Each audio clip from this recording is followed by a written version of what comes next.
Morning, ಶುಭೋದಯ. ಇವತ್ತಿನ ನುಡಿಮುತ್ತು ಏನಪ್ಪ ಅಂತ ಅಂದರೆ, ನೋಡಿದ್ದು ಸುಳ್ಳಾಗಬಹುದು, ಕೇಳಿದ್ದು ಸುಳ್ಳಾಗಬಹುದು, ನಿಧಾನಿಸಿ ಯೋಚಿಸಿದಾಗ ನಿಜವು ತಿಳಿಯುವುದು. ಈ ಹಾಡನ್ನು ನಾವೆಲ್ಲರೂ ಚಿಕ್ಕವರಿದ್ದಾಗ ತುಂಬ ಕೇಳಿದ್ದೀವಿ ಅಲ್ವಾ? ಹೌದು ರೀ.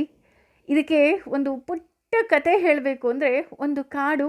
ಆ ಕಾಡಲ್ಲಿ ಪ್ರತಿದಿನ ರಾತ್ರಿ ಪ್ರಾಣಿಗಳು ತನಗಾಗಿ ಇಟ್ಕೊಂಡಿದ್ದಂತಹ ಆಹಾರ ಕಳ್ತನ ಆಗ್ತಾ ಇರುತ್ತೆ.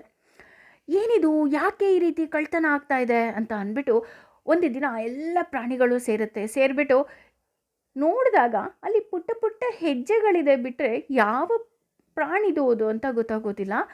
ಒಂದರ ಮೇಲೆ ಒಂದು ಗೂಬೆ ಕೂರಿಸೋದಕ್ಕೆ ಶುರು ಮಾಡುತ್ತೆ. ಅಂದರೆ ಅದರ ತಪ್ಪನ್ನು ಬೇರೆದ್ರ ಮೇಲೆ, ಇಲ್ಲ ಈ ಈ ಪ್ರಾಣಿ ಕಳ್ತನ ಮಾಡಿರ್ಬೋದು, ಆ ಪ್ರಾಣಿ ಕಳ್ತನ ಮಾಡಿರ್ಬೋದು, ಇದೇ ರೀತಿ ಗಲಾಟೆ ಆಗಲಿಕ್ಕೆ ಶುರು ಆಗುತ್ತೆ.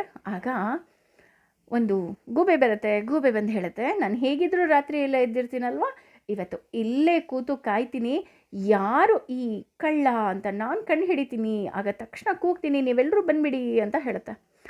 ಅದೇ ದಿನ ರಾತ್ರಿ ಆ ಗೂಬೆ ಕಾಯ್ತಾ ಇರುತ್ತೆ.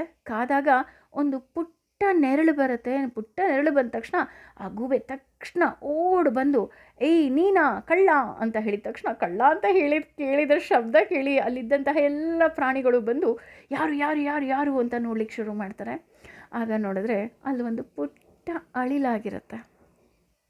ಎಲ್ರಿಗೂ ಆಶ್ಚರ್ಯ ಆಗುತ್ತೆ, ನೀನಾ ಈ ಕಳ್ತನ ಮಾಡ್ತಾ ಇದ್ದಿದ್ದು ಅಂತ.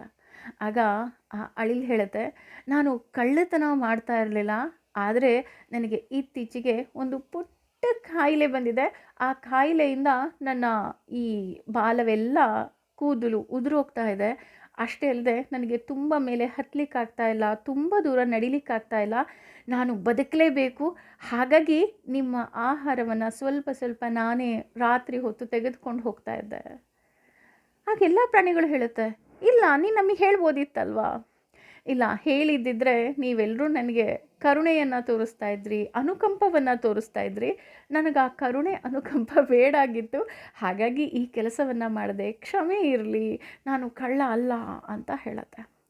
ಆಗ ಅಲ್ಲಿ ಒಂದು ಪುಟ್ಟ ಜಿಂಕೆ ಮರಿ ಬಂದು ಹೇಳುತ್ತೆ, ನೋಡು, ಇದು ಕರುಣೆಯಿಂದಲೋ ಅಥವಾ ಸಹಾನುಭೂತಿಯಿಂದನೋ ಅಲ್ಲ, ನೀನು ಇನ್ನು ಮುಂದೆ ನಮ್ಮ ಜವಾಬ್ದಾರಿ.